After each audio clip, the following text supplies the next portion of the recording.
This is the Horse Radio Network. This is episode 49 of the Stable Scoop Radio Show on the Horse Radio Network. Darley Newman, host of Equitrekking. Please support our sponsors as they make this show possible. Equestrian Collections brings the whole universe of equestrian shopping to your fingertips. Visit them at equestriancollections.com.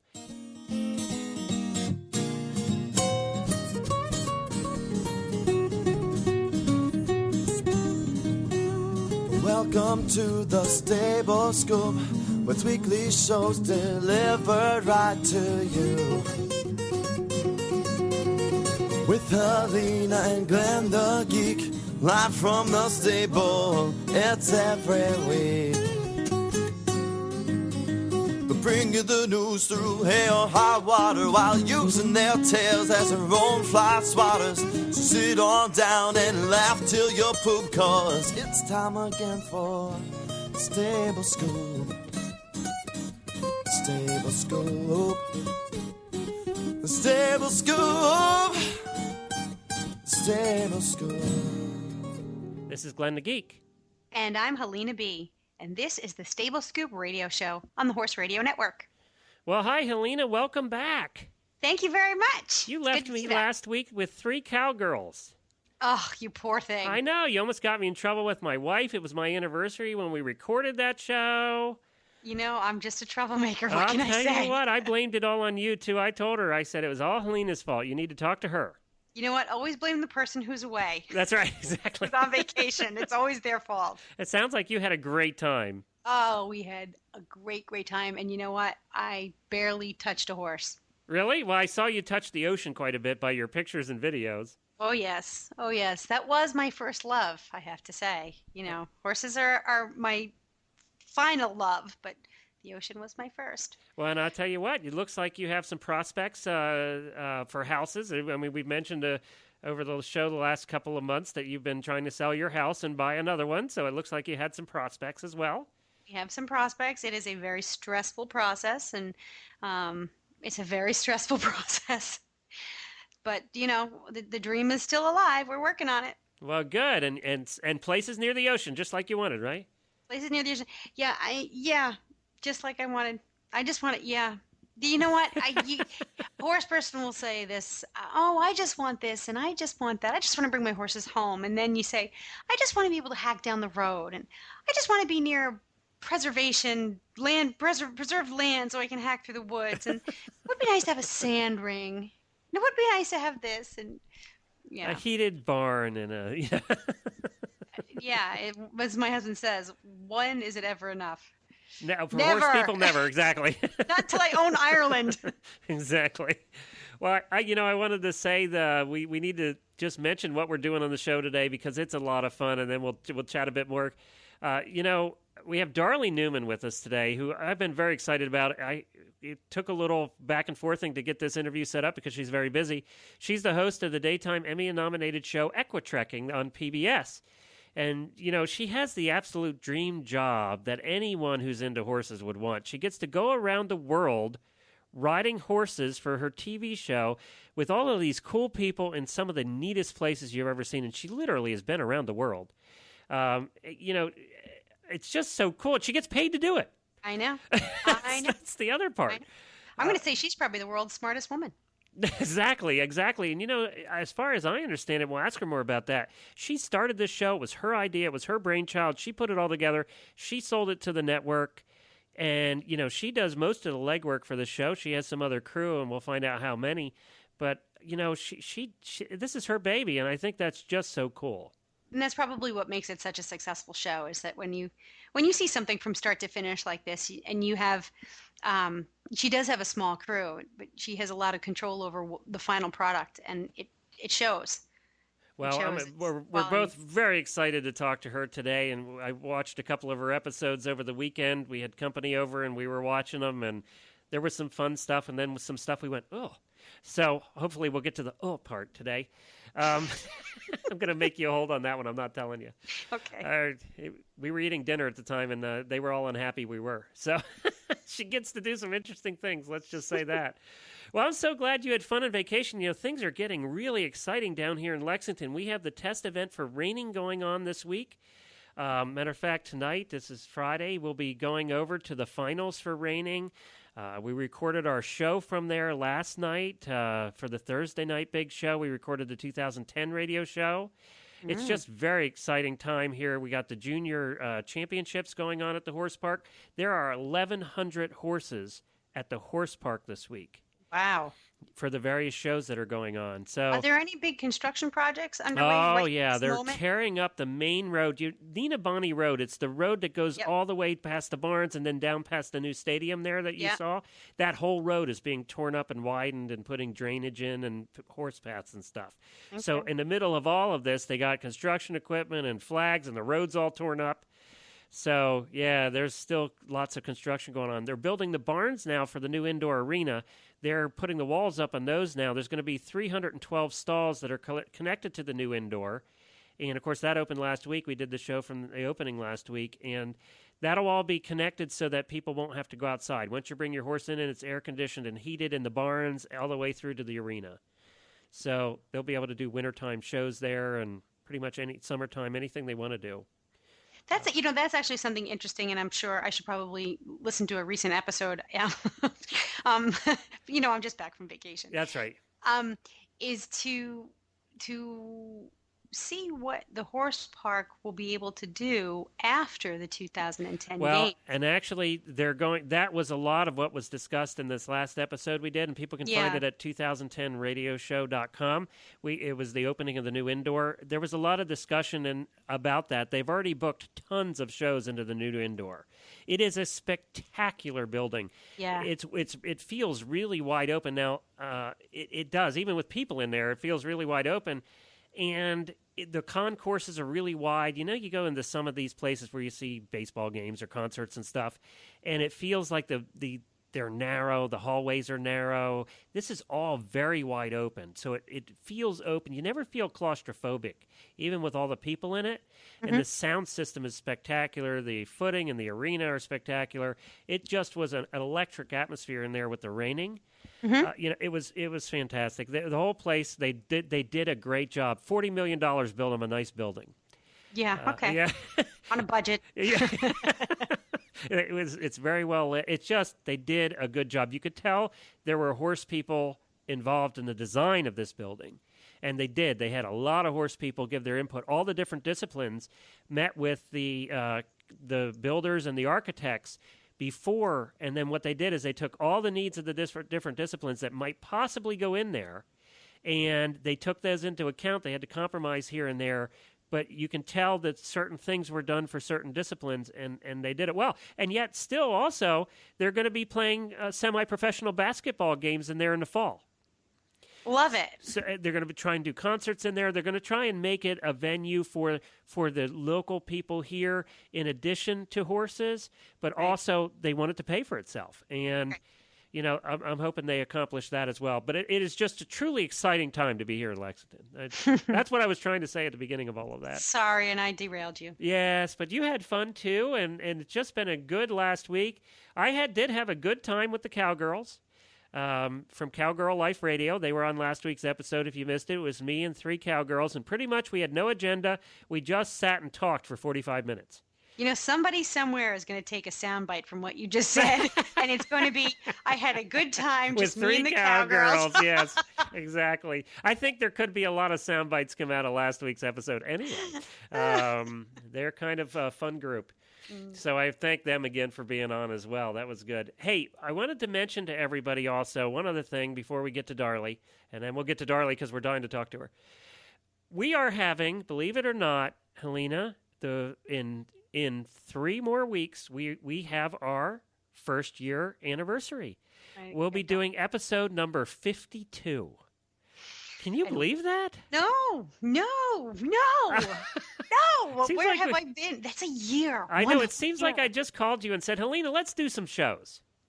I know. Let's put this little show together. And how did we know that it was going to be the number one show still on a network of shows?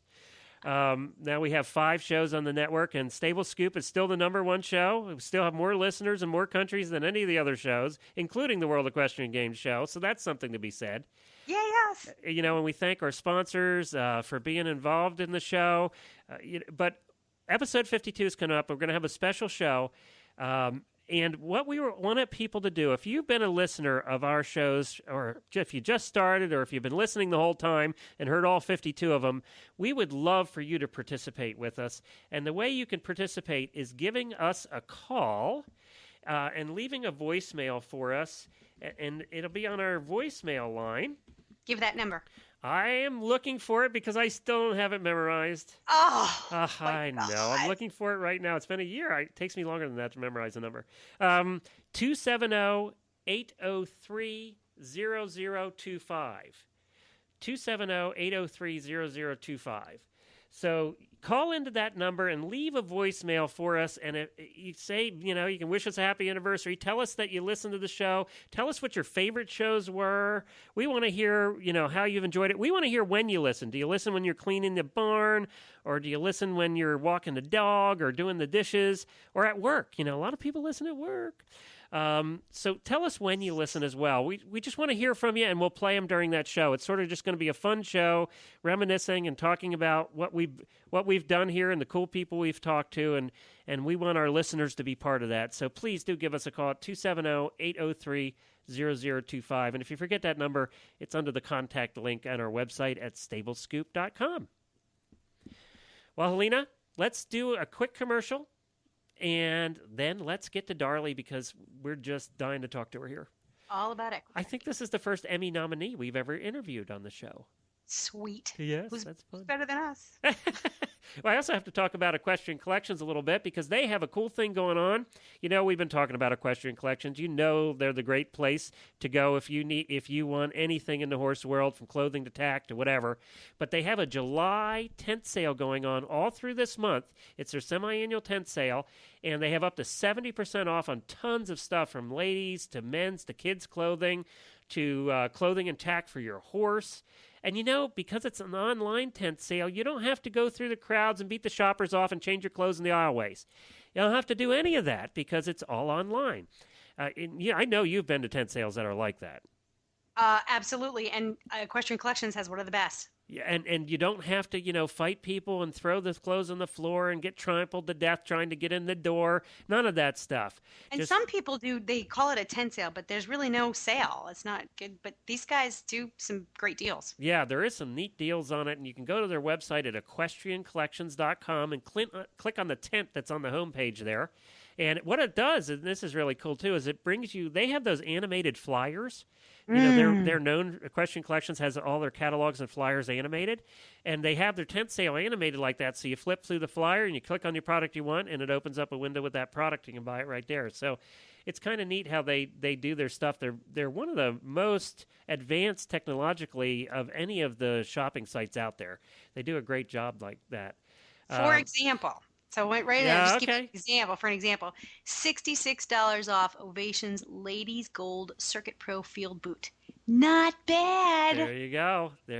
And I saw they had tons off of on-course breeches and, just all kinds of stuff. The page, it was like 16 pages of bargains. I know, and it's awesome, and it's so clear. This is what I love about their marketing and their collateral. It's just so clear and easy to see what you get off, what the product is. I just hate it when you have to hunt around for exactly how much of a discount is this, what's the list price, what's the sale price. Equestrian Collections it's just real. It's here's our summer sale, here's how much you get off, and then they make it easy to buy. That's great. Well, you can check them out at equestriancollections.com, and that sale goes through the end of July, so be sure to stop over. Well, Helena, why don't you introduce Darley for us here? Not that she needs anybody that's watched Equitrekking knows about her, but go ahead. No, but this is going to be fun because, she is a celebrity. Darley Newman is a travel expert. She's a published author and Emmy-nominated host and producer who searches the globe for the best in equestrian travel while learning about local history, culture, and food for the high-definition Equitrekking television series that she created. Darley is the host and producer of Equitrekking, the first travel television series to explore the globe on horseback. Equitrekking is broadcast on PBS stations across the nation on Create, a nationwide public television lifestyle channel, and also on various international networks. So this woman really knows her stuff about equestrian travel. And we welcome Darley. Well, hi, Darley, and welcome to the Stable Scoop Radio Show. We are so excited to have you on with us. Thank you for having me. I'm glad we met through Twitter. I know, isn't that amazing? Twitter has been the it has been the greatest networking tool. Oh, Darley, Yeah. are you a geek too? I guess so. I mean, I finally broke down and did Twitter. I just started a couple of weeks ago, and I was like, should I do it? Should I not do it? But it's been great so far. I've met a lot of new people. Yeah, it is great for that, and we've done whole shows on it now. Oh, yeah? Yeah, and it's I been saw that great. on your website. Yeah, it's But just then been again, a we lot are of fun. geeks. Yeah, we you are know, geeks. and yeah. we just want more geeks in the world. So I got a little excited there. But Twitter has gone mainstream, and having the horse. Somebody who actually, there's a lot of people. A lot of the horse world is represented on Twitter. So They're maybe it's coming not just on. for geeks. Well, Darley, I have to say this, that at the very beginning here, I was watching your show. We had TiVo'd a couple of them, and of course, we're talking about equitrekking. And fortunately, we get it here on our PBS. Oh, good. I was watching with some friends, and we were sitting there watching, and I looked at them and said, she has the dream job of every horsewoman in the world. And, you realize that you are the envy of every horsewoman. You get to go around the world riding horses everywhere. How cool is that? Oh, I love it. Yeah, it's definitely my dream job. It's amazing. I mean, everywhere we go, we're riding different horses with different people. We're going to these pristine places. We were just up in Banff National Park doing a pack trip. I mean, every time I go somewhere, there's no one else around. We're on horseback. Of course, we're there with our film crew, but we're filming it so that other people can see it, because it is a dream job, and these places that we go are dream destinations. Well, Now, I go ahead, have a Helena. quick question Yeah. for you. If you're there with your film crew, are they mounted, or are they in a Jeep or something? It depends on where we go. We just were up in Alberta filming, so we're in the Canadian Rockies. There was no vehicle accessibility. I mean, we did this ride. We're way up high. A hailstorm moves in. Everybody's on horseback. We've got a pack horse with our equipment packed in. It can be kind of hectic sometimes. But, I mean, the places we're going, that's kind of the point of the show. A lot of the places are only accessible by horseback. Sure. We did this ride in Sheep River, and I would not have wanted to hike this ride. It would have taken so long, and being on a horse, and they knew the terrain well, they were used to it. We got up to some beautiful places, and I felt like, you're on a sure-footed horse, and I feel safer than if I was hiking on my own 2 feet. No Right. kidding. Well, What kind of I- horses did you use yeah. for this particular trip? I'm sorry, what did you say, Helena? What kind of horses were used for that particular trip? Quarter horses, they call them mountain horses, but just horses that are well used to the terrain. And a lot of them are mixed breeds, but they're strong and they're used to the mountains. They've built up their muscles and yeah, just really good trail horses. These are horses that are not spooked easily, because you're coming upon wildlife sometimes. You're doing different things. There's hail, they're used to the elements. Great horses up in the mountains. Well, I actually do feel somewhat bad for the cameramen, because you see where they're filming from, and I'm thinking, Darley has the cushy job here. She's on the horse. They're climbing through the jungle with the snakes and spiders to try and get that shot of you coming across, the trail, and I'm thinking, how did they get that shot? It's really fun. They call themselves the Hoofers. The Hoofers. They complain, yes. It's Greg and Chip. Greg Barn is our cinematographer, and he's amazing. He just got nominated for an Emmy Award for our show, which we're really excited about. Oh, congratulations. You got nominated for 2, didn't you?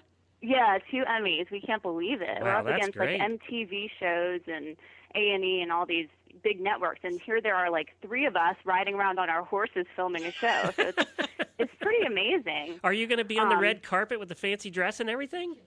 I'm going to try. No, we aren't. We're going to LA at the end of August. I don't know what I'm going to wear yet. I've had like all these different thoughts in my head, but we'll see. Oh, I'm my just excited God. to go. That's crazy.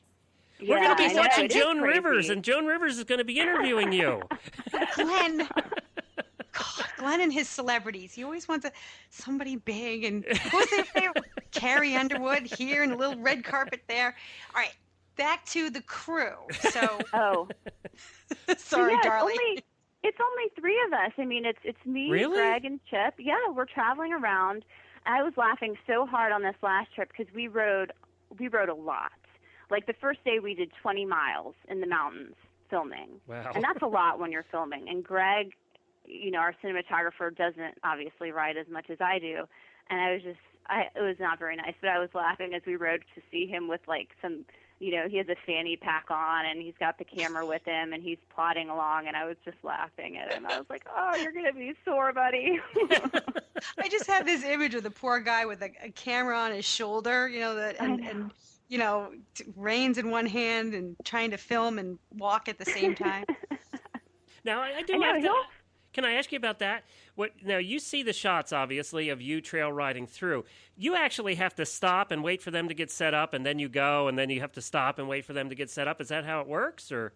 Yeah, it's not easy. I mean, we do it all different ways, but that's really, they kind of ride in front of us. The film crew will ride in front and stop in different places. We have walkie-talkies, so, we have our little technology going. It doesn't work all the time when you get too far away, but it's pretty good, and we 10-4 back to each other to tell each other what to do, and then they get off, they got to set up, they film, they get back on, they ride onward.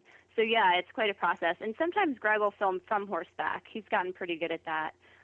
You can't do it all the time because it's not the best terrain sometimes, but sometimes it works out and it can be kind of cool point of view shots.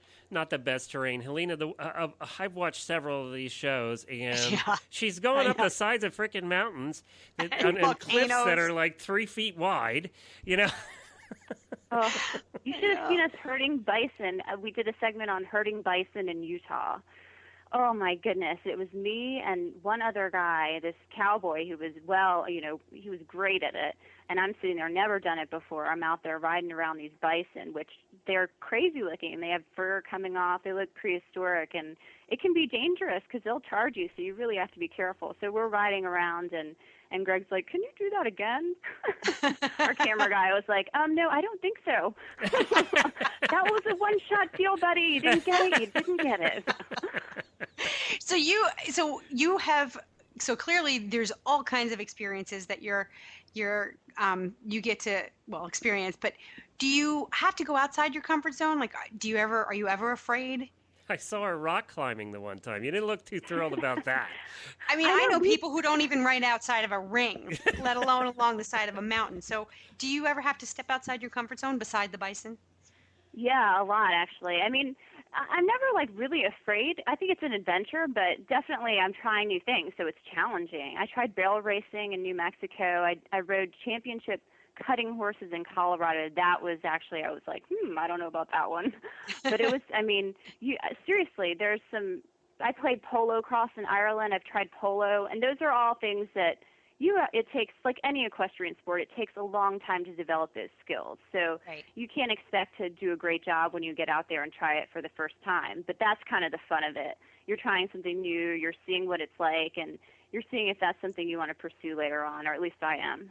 Was there anyone in particular a discipline that you tried that you were really surprised that you had a preconceived notion about, and then once you tried it, your mind was completely open to it?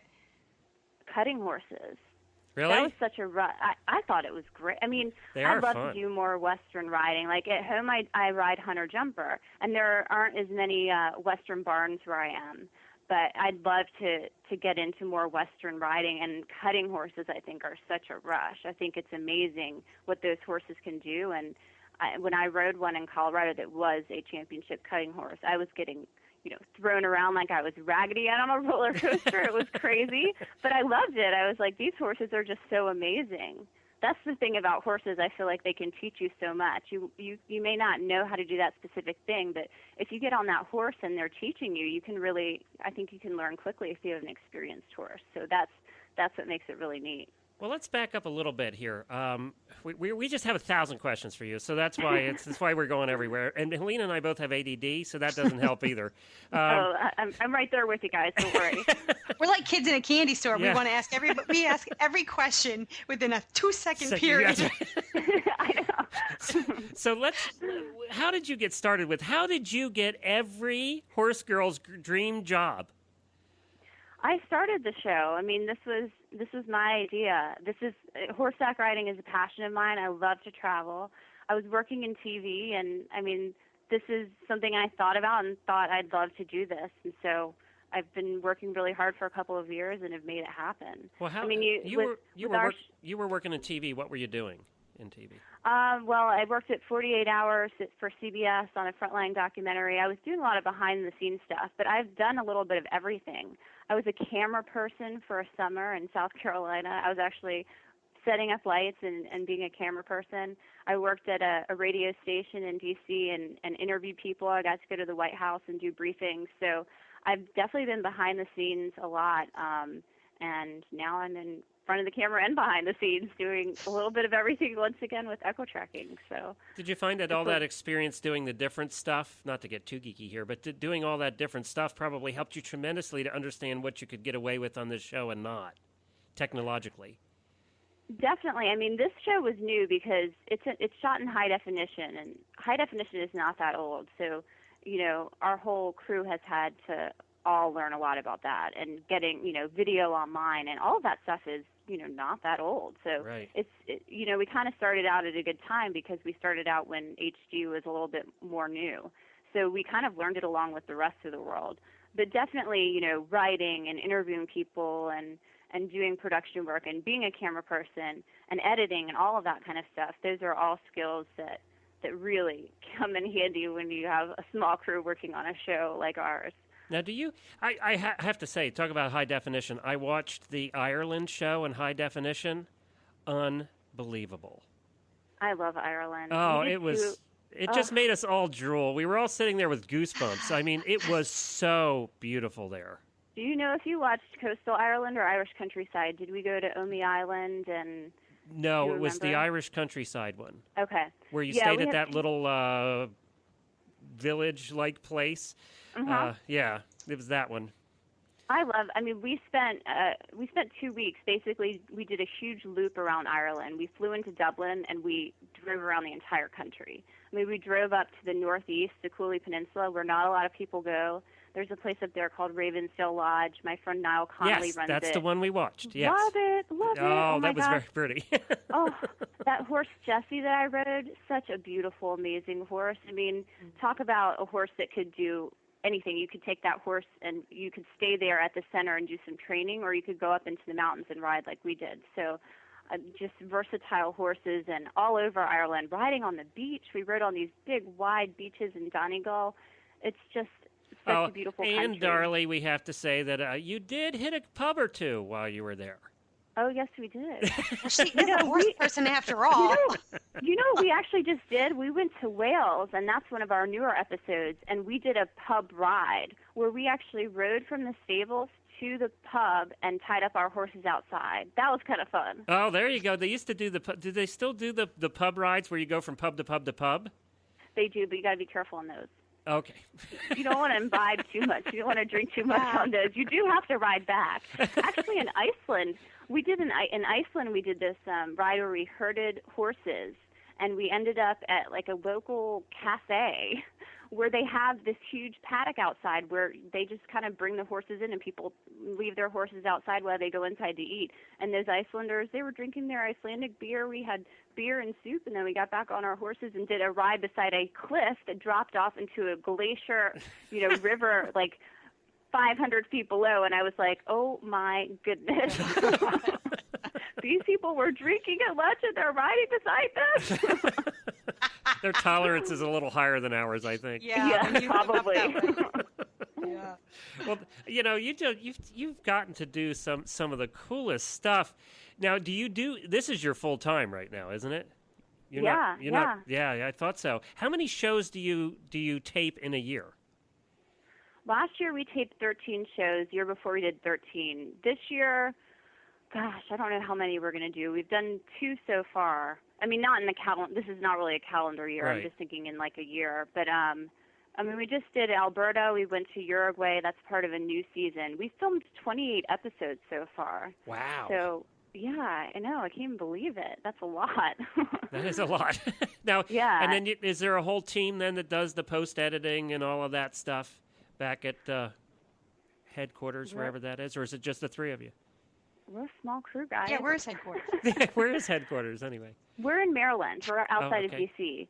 I actually do a lot of the editing myself. Oh, really? Wow. Yeah, I write the shows. I put them together. I do a lot of the editing. We go actually into D.C. to do a lot of our post-production. sound and color and all that kind of techie tech stuff. But no, it's a pretty small crew, but it's a neat way to do it. I mean, I'm there on the trips experiencing everything, and so it's kind of natural for me to write it and put them together. Yeah. Now, when you, this is again ADD, switching subjects. When you pack for a trip, do you bring any of your own tack? What are your must-haves? So do you have your half chaps, your full chaps? Full seats? What do you bring? Yeah. Well, it depends on where we're going. Ireland, it was all English riding. I have half chaps and paddock boots that are super comfortable. I actually just had to take them to the shoe repair store to get them refurbished because I've had them for so many years, but I don't want to get another pair and break them in. I try to pack lightly. Western trips, I've got my cowboy boots and my jeans, my cowboy hat. I decided actually to bring chaps, big Western chaps that are heavy up to Alberta, which I usually don't want to pack because they're so heavy, but they definitely came in handy going through the woods and being in a hailstorm and all that kind of stuff. I try to keep it light, but, there are things that you just have to bring that are your own, that are well broken in and comfortable and that you want. I don't have to bring a saddle or anything like that because, everywhere we go we're riding local horses, local breeds, and they've got all that tack, and I don't have a saddle that's Uruguayan or Icelandic or anything like that anyway, so that's all provided when we get there. Do you ever come back with region-specific gadgets and gizmos or discipline-specific stuff that you go, hey, I need one of those, any great discoveries like that? I sure do. I got a lot of stuff in my closet now. No, I don't buy too much stuff, but there's some things that you see. We were in Uruguay, and we stopped in this town that's not even probably on a map. It's very small. There was a small tack shop there, and a father and son hand make these belts that the gauchos wear. And throughout the whole trip, I had seen these, glitzy, silver, elaborate, big, thick gaucho belts. The gauchos were wearing them, and I was like, I want one of those belts. So I got one of those, and I actually just wore it to the Calgary Stampede, and people were all saying, where did you get that belt? Because it's different. So there are some things that you find on your travels that you can't resist buying because you're not going to find that in the USA. Okay, I have to ask because we tweeted back and forth when you were at the Calgary Stampede. That is something I think I've mentioned it on the show about 1,000 times. 1001. 1001 right now. That's something I've always wanted to do, the Calgary Stampede. Is it as much fun as it sounds? It is. I mean, we were there for the day. We only had one day, so we started really early in the morning because literally they say that 120,000 people go through the Calgary Stampede every day. It becomes the third largest city in Alberta, and it's huge. There is so much going on there. There's you've got obviously the rodeo, but there are breeds from, all over that are being showcased. There's a sheep competition, working, dog competitions, cow horse classic. There's a Western art exhibition. There's live music everywhere. There's so much food. I would tell you to be careful of all the fried stuff, like the fried jelly beans. I don't know about those. Fried macaroni and cheese is really good. Oh, wow. That does sound good, actually. It was actually good. No, it's exciting. It's a huge event. As you know, it's a huge deal. Yes, so it was a lot of fun to see it. And the setting is unbelievable, too. I mean, I have seen pictures of the setting there of Calgary down there in the valley, and it just sounds unbelievable. We're going to have to do a show from there next week, or next year, Helena. Okay. We'll have to record a show from the Calgary Stampede. You guys have 10 days to do it, because, it's 10 days every July, so I think you should. I think we should, too. I think Sounds you'll like be a lot walking of fun. around, though. You won't even want to do the show because you'll be like walking everywhere. But you know what? That'll be fun then because that's what we did. We interviewed so many great people. Mm-hmm. There are just so many different people to talk to, and it's interesting to learn about different disciplines and see people doing their thing. So it was great. So I know I'm going to put you on the spot with these two questions, but what the heck? That's what we do. What was your favorite place? Is there a favorite, or do you just have too many favorite places that you've done? I have a lot of favorites, but there are places that are at the top of my list for different reasons. Like I love Costa Rica because I've never seen so much wildlife in one place. You're riding through the rainforest, and there are howler monkeys and these beautiful, colorful birds and red-eyed tree frogs, and that's all right there, and it's amazing to see all that wildlife. Alaska was similar in that regard as well. And then, I love Ireland because Ireland is a classic horse place, and there's all these wonderful horses and beautiful places to ride, and the people are just so friendly, and the pubs are fun. So that's another great place. I actually was surprised Hawaii was amazing. Hawaii has, great Western culture, and there are wild horses down in Waipio Valley, which is the Valley of the Kings. It's very remote. You can ride down there. That was another beautiful place. But there's so many great locations all over. So if you had to go on vacation back to which one of them, and you said, I just want to go on vacation because I just want to relax, I want to play with horses a little bit, where would it be? I definitely want to go back to Costa Rica at some point soon. Not only because I loved it so much and the horses were so great, just because the people that we were with there were so awesome. And I correspond with, most of the people I continue to that we've ridden with, and that Monica and Esteban down there are just great. And so I can't wait to go back to ride with them again. Well, there you go. I watched the Belize one.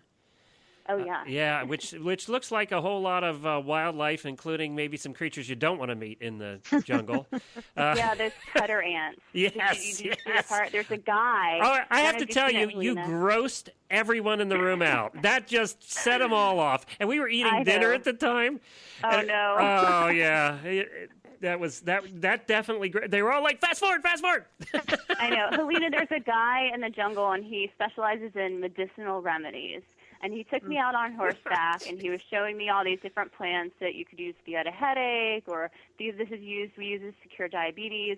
And he took me to this ant cutter kingdom, which was monstrous, and he stamped on it with his feet, and the ants all came out. And then he showed me the ancient Maya technique of how you would, suture a cutter wound before they had actual stitches. And they would actually take cutter ants, these giant ants, put them, on their cut and break off the end, and it would cause the ant to clip its little arms to close up the wound. So Glenn was kind of grossed out by that, but I was right there with the guy, so I was like, whoa. And he did it in his own hand, didn't he? Yeah. It was neat. It's neat, though. I thought that was so cool. I love to hear kind of that survival stuff. Those things, this plant is used for that. And that's people are into that all over the place. Almost everyone that I ride with has some sort of story or some sort of remedy that they could find that they didn't pack with them or bring in their first aid kit that might be in the forest or jungle, which I think is really neat. You definitely have ridden with some classic characters, too. I mean, just some classics. Yeah.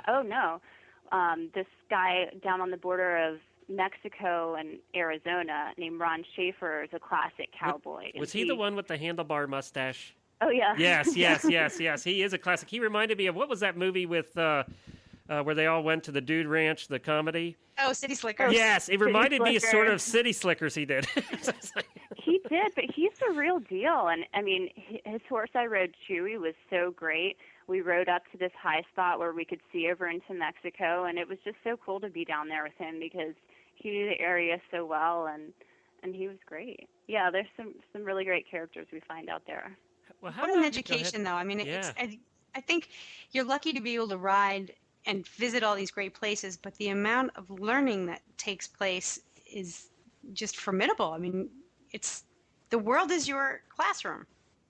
That's what I think is neat about our show. I mean, it's on PBS, it's educational, but that's what is also neat about riding somewhere, because we're riding with local people, and these aren't people that you're going to meet necessarily in a city, or you may not even meet on your travels unless you're riding. And these locals that you're riding with, they know the best areas, they know the most beautiful locations, they know their horses. They've got these stories that you're not going to find in the guidebooks and that you wouldn't know and you wouldn't hear unless you're going out riding with them. Right, and there's no marketing spin or PR. It's the genuine thing. It's the real deal, and that's kind of refreshing. And you're right, you don't get to experience that kind of thing unless you're on horseback. And, horses, that kind of adventure brings people together in ways that your average vacation can't do. It does, and you learn a lot about the area and its history through the horses. When we were in Scotland, we rode Highland ponies, and I love those because you're kind of closer to the ground, but they can really move. I was surprised at how fast we could go. I didn't think that my little pony, which was kind of fat could do it, but we were moving through the highlands, and those horses, that's what they can do. They're bred to go through the moors. They're bred to go through the heather. They can make it through that terrain, and they've been there doing it for a long time. So I feel like you get a sense of where you are through the horses. Yeah, you really get to appreciate their breeding and what the different breeds what they're skilled at. Oh yeah, the Icelandics are just jumping through the lava fields, which I find amazing. So all over the world, it's so neat to see the different horses and experience them. So now I have to ask you the other tough question. What was your least favorite place? Least favorite? One you wouldn't go back to. Maybe you could word that more diplomatically. Which place wouldn't you go back to on vacation? that Well, works. I can tell. I would probably go back to every place on vacation, but I have to say there have been places that are more trying than others. The Belize jungle got really hot. I mean, I was hot in that jungle. And the places where we stayed were eco-friendly, so they didn't have air conditioning. So you get back and you're like, ooh, I need to take a shower. Let me get my candlelight ready so I can be eco-friendly in this room. So, I mean, yeah, and we did a snow riding episode in Quebec, and it was beautiful. We did skiing, dog sledding, and horseback riding in the snow. And those people up in Quebec in the winter, they've got their trails well groomed for the horses, so it was great to go riding there, but it did get cold. But I was surprised it was not as cold as I imagined that it would be, because in my little head before we were up there, I had so many layers on. I actually got hot one day. I was like, I gotta take these off. It's not as cold as I thought it would be. Darley, if somebody cannot see your show, let's say they don't have it on their PBS station, is there a way they can see it online?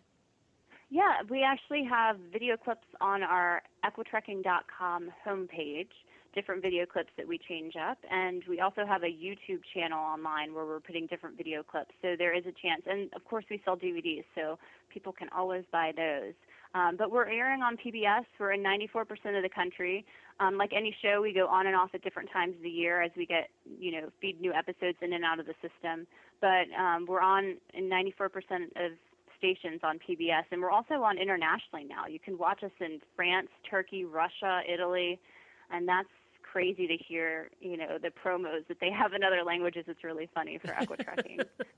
Well, that is great. Has this gone well beyond where you thought it would, or is it going to the place where you hoped it would, or both? It's gone beyond, honestly. Yeah. I mean, when I first started the show, I really, I just wanted to see it get on PBS and air a couple of episodes. I actually just wanted to air one. And then I was, that was really my goal. But it's definitely reached beyond my expectations, and I love it. I mean, I just want it to continue because we're visiting these amazing places, and there's so many more. Well, we said we met on Twitter, so how can people follow you on Twitter? They can follow me on Twitter at Darley Newman. Oh, that's easy enough. And it's DarleyNewman. Yes. That's great. Well, this has been a pleasure to have you on. We still have about 25 questions on our list, but we're plain running out of time. And I think that most of the questions probably be answered just watching your show. You're pretty open out there. I'll tell you what, it is a lot of fun to watch, and it is as I said, it is a dream. And I remember what I wanted to say earlier. Not only for the people who haven't seen it, not only do you get to ride, you do so much other stuff too, like rock climbing, and I mean, you attempt to do what they do locally in that area, in addition to horses. It's not just horses. Right. I mean, we try to incorporate other things that you might do if you went to visit that area and did go riding. We did driving a horse-drawn sleigh up in Quebec, but we also did dog sledding. In Scotland, I took a golf lesson, and in Costa Rica, I did tree climbing. In Alaska, we did whitewater rafting. So we try to incorporate other activities. We, sometimes do food segments, or we'll go into Montreal or some other city and check that out, because those are things that you would probably do if you went up to visit that area, and it gives you a broader sense of what else is up there, and gets me to try something new that I haven't done before. So it's a lot of fun. You can sort of tell, I hate to say this, but you can sort of tell which things you've tried before and which you haven't, which makes it human, which makes us relate to it. You know what I mean? Yeah. Yeah, you can tell I did not climb that 10-story tree in Costa Rica. No, right, exactly. Oh, my arms were killing me. I probably could not do that again. And golf didn't seem to be something you'd done a whole lot before, from what I can No, tell. I actually took a couple of golf lessons when I was a kid, but, it'd been so long, and it was never something I was really good at. So getting out there to try it, that was funny, especially when I'm doing it with this guy who's a master, a golf pro in Scotland. Well, that's always fun. Well, congratulations again on the Emmys. When do you go out to Los Angeles? Last weekend in August. Ooh, that's coming up. I know. You need to call the designer and get your dress made. I know. You guys keep your fingers crossed. We for will. us. We'll be rooting for you. Oh, definitely. We are just excited. We're just excited to get nominated, but Now, what are you icing on the nominated cake. for? What? We're nominated categories? 2 different Emmys, daytime Emmys, Outstanding Special Class Series, and Outstanding Single Camera Photography. And outstanding single camera photography, if you've watched our show and you see all the different angles and things that we get, you'll see how talented our director of photography is. So I'm hoping that we can take at least one category. I was convinced that is impressive because I was convinced you were using 2 cameras there. No. Wow, that is It's all great. about the angles. All right, well that's great. Thank you very much, Darley, and we hope to have you back on after you win your Emmy. Oh, thanks. Well, no, we might not be able to get her. Oh, Save a please, place for us little please. people, will ya? Well, it's fun to talk to you guys. I'm glad to be on the show. All right, thanks, Thank Darley. you so much for joining us. Go ahead. Well, that was great to have Darley on. That was so much fun.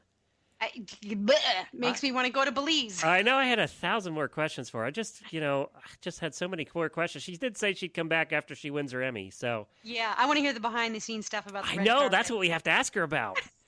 That's going to be. Honestly, I think she should wear breeches. You should have said that to her. I know. Custom breeches, but breeches. Right. Yeah. Well, everybody, we ran long today, and we apologize for that, but we do want you to come back. Next week, we have with us Jane Savoy. So that's going to be a blast, too. I know you're looking forward to that, Helena, being the extra-sage person that you are. I say I'm extra not because you're extra-sage. doing more Fox. I Hunting just now. believe in it. All right, everybody, stop back next week as we have Jane Savoy with us. You can find our show notes at stablescoop.com, and we encourage you to drop us those voicemails for our special anniversary episode that's coming up. All right, Helena, we got to get out of here. Be sure to visit all the great shows on the Horse Radio Network at horseradionetwork.com. Helena, until we meet again next week, We will be back with the scoop.